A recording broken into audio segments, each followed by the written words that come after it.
Tercera unidad, flujo de materia y energía en los ecosistemas. Específicamente hablaremos de los ciclos biogeoquímicos. El objetivo de esta clase es entender cómo se produce el ciclo del agua o hidrológico, valorando su importancia para los seres vivos. Hola, ¿cómo están? Bueno, como ya escucharon, ¿cierto? Hoy día vamos a iniciar nuestra tercera unidad, que se trata sobre el flujo de la materia y de energía en los ecosistemas.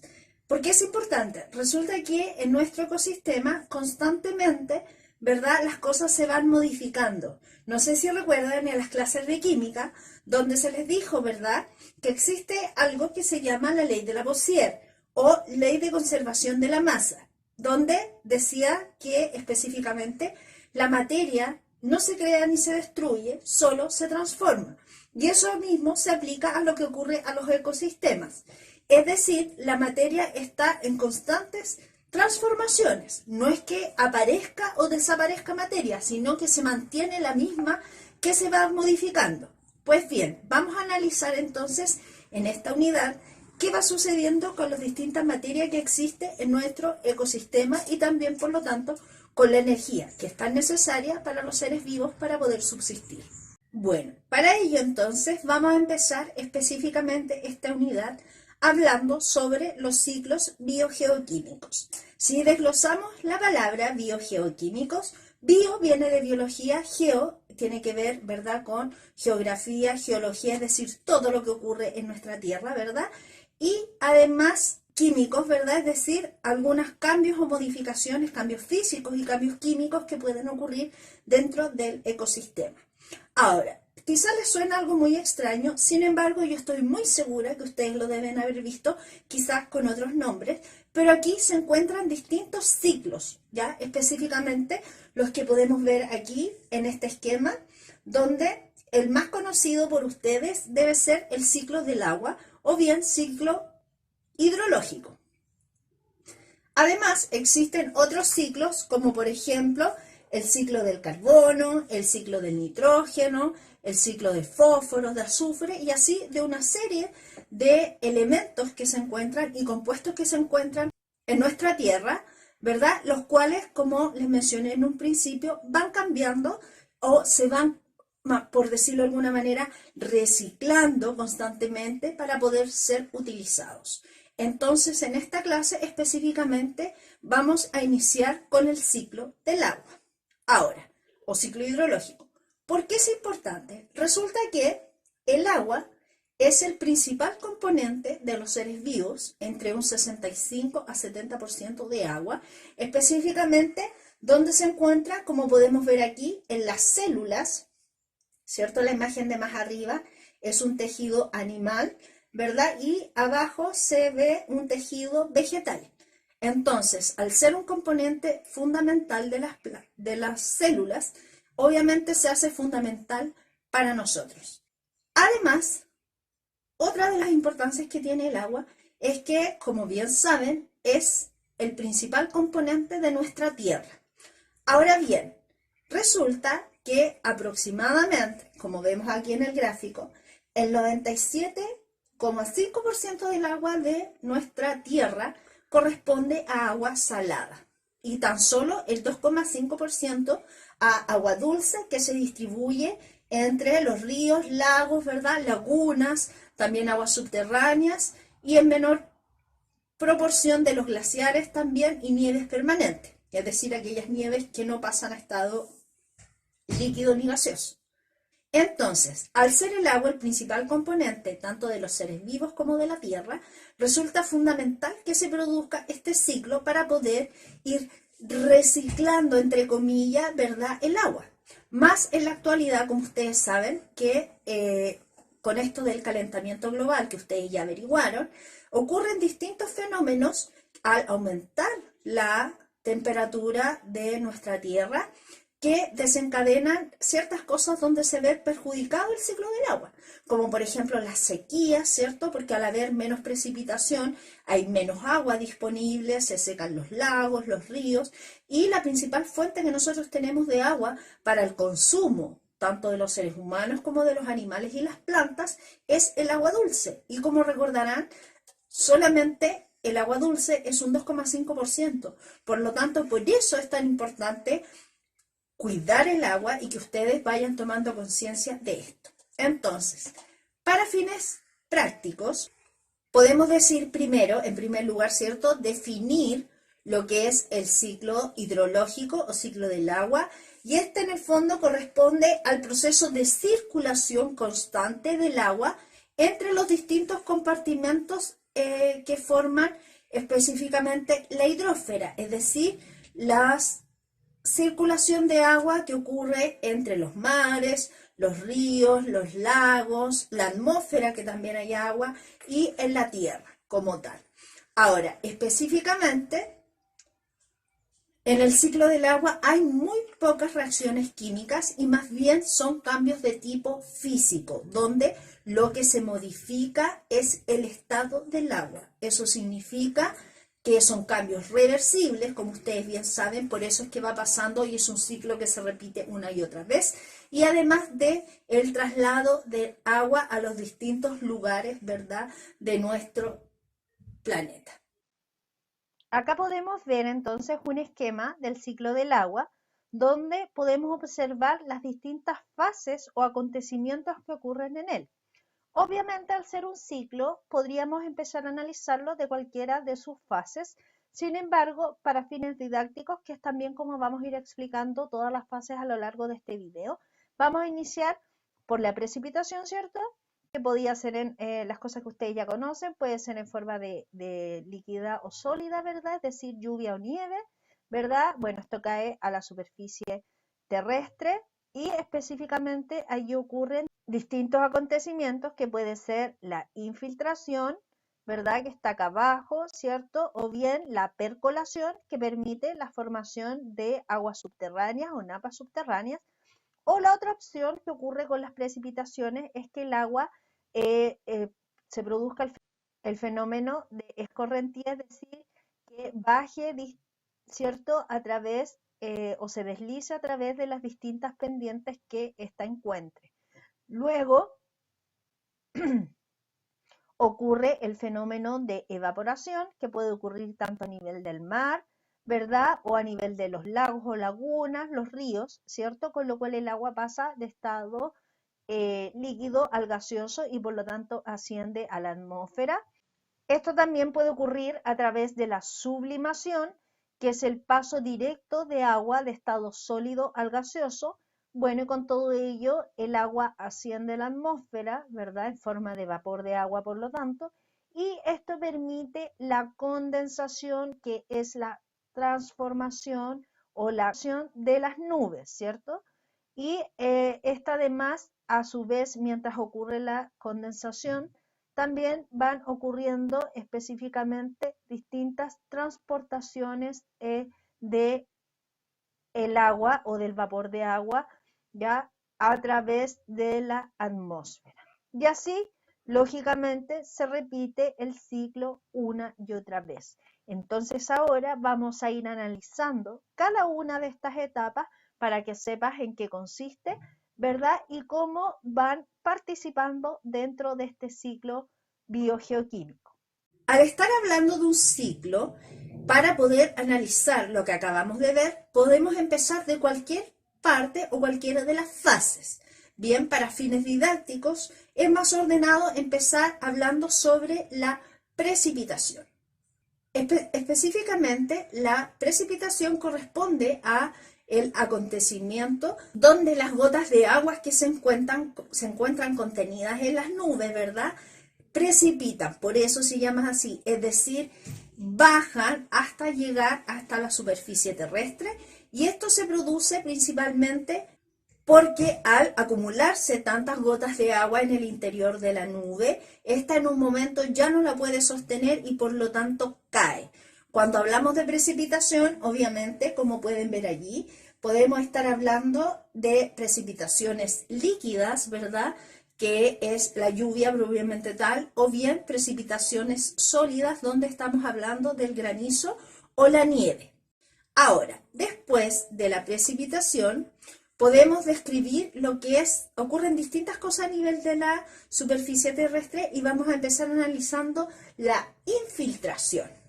Específicamente, la infiltración ocurre cuando el agua que precipitó, lógicamente, cae a la superficie terrestre y penetra por los poros que se encuentran en la superficie y por lo tanto pasa a la parte subterránea. Es decir, estamos hablando que el agua se absorbe, ¿verdad? Eso es la infiltración.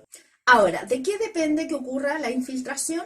Depende de tres características específicas. Una, de la permeabilidad que tenga el suelo. La otra es de la pendiente que tenga el suelo. Y finalmente también de el grado de vegetación que haya en el lugar. ¿Por qué? En primer lugar, permeabilidad. Resulta que los suelos tienen distintas permeabilidades, es decir, permiten en distintos grados la absorción del agua. Por ejemplo, tenemos que hay suelos que son mucho menos permeables, específicamente si han visto esos suelos que son de características que incluso parecen piedra de lo compactos que se encuentran, esos tienen menor permeabilidad, por lo tanto pasa menos agua. En cambio, si estamos hablando de un suelo arenoso, por ejemplo, estos van a lograr absorber o infiltrar mayor cantidad de agua. Ahora, la pendiente, es decir, el grado de inclinación que tenga la superficie de la Tierra, también influye en la infiltración. ¿Por qué? Porque si tiene menos pendiente, el agua tiene más tiempo de infiltrarse, es decir, tiene más tiempo para ser absorbida. En cambio, si estamos hablando de un lugar donde tiene mucha pendiente, como por ejemplo el que aparece allí en la ilustración de más arriba, lógicamente el agua no alcanza a absorberse o a infiltrarse lo necesario y por lo tanto allí el grado de infiltración es menos. Y por su parte, la vegetación en que influye también aparece en el esquema de arriba, ¿cierto? Mientras más vegetación haya en un lugar, la infiltración es mayor. ¿Por qué? Porque si tengo más vegetación, el agua queda como atrapada, digámoslo de alguna manera, en la superficie terrestre y también tiene más tiempo para ser infiltrada o absorbida. Ahora, de esto se desprende otra situación, ¿verdad? Que se llama percolación. Resulta que la percolación, en el fondo, es también el movimiento del agua desde la superficie hasta las capas subterráneas o las profundidades de la Tierra. Bien, pero en este caso la diferencia con la infiltración es que gracias a la percolación se forman lo que se conocen las napas subterráneas o aguas subterráneas. Si es que ustedes no lo sabían, por ejemplo, ahí aparece un esquema donde se muestra la Tierra desde el punto de vista ya subterráneo, ¿cierto? Y allí se encuentran distintas, como charcos, por decirlo así, o napas, por eso se llaman así, que son acumulaciones de agua subterránea. Y esto va a permitir que, por ejemplo, ya si hablamos de napas grandes, incluso son las que permiten que, lógicamente, los lagos y las lagunas principalmente se mantengan con agua, ¿verdad? Porque estas van y aportan el agua necesaria para que estos se formen. Y, por ejemplo, quizá han visto en los campos, ¿verdad?, que es muy común utilizar el agua de noria o de pozo. Y lo que hacen allí, de hecho aparece chiquitito, no sé si logran ver, lo que se hace ahí es cavar, ¿verdad?, un pozo profundo y llega un momento que, que alcanza una napa subterránea y el pozo se llena de agua. Bien, además tenemos distintas napas subterráneas que algunas, las que pueden ser visibles a los humanos, se encuentran en las cavernas, ¿verdad? Como los ejemplos que aparecen ahí, que son muy bellas, ¿verdad? Y también tienen mucho que ver con el turismo de conocer estos tipos de fuentes de agua subterránea. Ahora bien, el agua que no experimenta la infiltración o la percolación experimenta algo que se conoce como escorrentía superficial. Y este término se refiere puntualmente a los diversos medios a través de los cuales el agua líquida se desliza, ¿verdad?, cuesta abajo a través de distintas pendientes. Por lo tanto, el agua que no se infiltra o no se percola es aquella que va a experimentar la escorrentía, que es como cuando uno dice escurrir, ¿verdad? Por lo tanto, mientras más pendiente haya, más escorrentía hay. Y lógicamente, en los lugares donde hay menos vegetación y más pendiente, la escorrentía es mayor. Ahora bien, en lugares muy áridos o los lugares muy áridos, muchas veces se producen grandes erosiones debido a la escorrentía. Porque, por ejemplo, ustedes han visto los casos, en los lugares más secos, cuando llueve mucho, se producen los famosos aluviones. En el fondo, los aluviones lo que corresponden son a escorrentías de grandes magnitudes que arrasan con la superficie terrestre, con la vegetación y traen una serie de sedimentos también. Bien, también esta escorrentía se refiere, ¿verdad?, al agua que baja a través de los ríos a partir de las distintas montañas, ¿verdad?, o relieves que tiene nuestro país, que en nuestro país hay gran cantidad de ríos, ¿verdad?, debido también a la gran cantidad de relieves que posee, tanto en la cordillera de los Andes como en la cordillera de la costa. Otra fase del ciclo del agua puede ser aquella formada por tres eventos específicos, que son muy similares entre sí. Uno es la evaporación, también la transpiración y la sudoración. En el fondo, esos tres eventos se refieren al paso o a la transformación o cambio de estado físico del agua de estado líquido a estado gaseoso. Cuando hablamos de evaporación, como dice allí, se refiere principalmente al paso de agua líquida a gaseosa de las grandes masas de agua, es decir, de los mares y también de los lagos y de las lagunas. Bien, y con esto, ¿verdad?, al evaporarse el agua vuelve a ascender, ¿cierto? Y llega nuevamente a la atmósfera. Ahora, ese mismo hecho ocurre en las plantas, lo que se conoce como transpiración, y que, aunque no lo crean, las plantas aportan un 10% del agua que se vuelve a incorporar a la atmósfera. Y el mínimo porcentaje es el aporte que hacemos los otros animales de nuestro planeta, que realizamos el cambio en el fondo o transformación física de estado líquido a gas del agua a través de la sudoración. También existe otra fase, ¿verdad?, del ciclo del agua que es similar y se conoce como sublimación. Y la sublimación, en el fondo, va a corresponder al cambio de estado del agua, pero es de estado sólido inmediatamente al gaseoso. Y eso ocurre, como aparecen aquí en la imagen, ¿cierto?, principalmente en las altas cumbres de las cordilleras o bien también en los glaciares. Y en el fondo es también una especie, o cambia a estado gaseoso y por lo tanto asciende nuevamente a la atmósfera, pero sin pasar por estado líquido, que es lo que podríamos pensar que es más lógico. Ahora bien, con todo el agua que pasa a estado gaseoso, ya sea por la evaporación, transpiración, sudoración o sublimación, ¿verdad?, estas vuelven a la atmósfera en forma de gas y se produce la condensación. Y esta se refiere principalmente allí a cuando el vapor de agua, ¿verdad?, sube, ¿sí?, y se condensa, es decir, como que se junta, se aprieta, por decirlo de alguna manera, y forma lo que nosotros conocemos como nubes. Y que las nubes tienen contenida entonces gotas de agua minúsculas, y las cuales, en el fondo, lo que va a suceder es que cuando ya la nube contiene muchas gotas de agua, entonces volvíamos a lo que es la precipitación. Y finalmente podemos hablar de otra etapa que se llama transportación. Y esta va a corresponder al traslado de agua o movimiento de agua, ya sea sólida, líquida o gaseosa, a través de la atmósfera, lo que permite el movimiento de las nubes, ¿verdad?, o la condensación del agua cuando ya está en estado gaseoso. Ahora bien, entonces, como ya lograron observar, El ciclo del agua, o ciclo hidrológico, tiene distintas fases las cuales se van retroalimentando entre sí, ¿cierto? Para mantener el flujo del agua constante en nuestro planeta, ya sea entre la hidrósfera y la atmósfera principalmente. Bien, y eso implica entonces una serie de cambios físicos, ¿verdad?, de el agua. Ahora bien, ¿cuál es la importancia de este ciclo?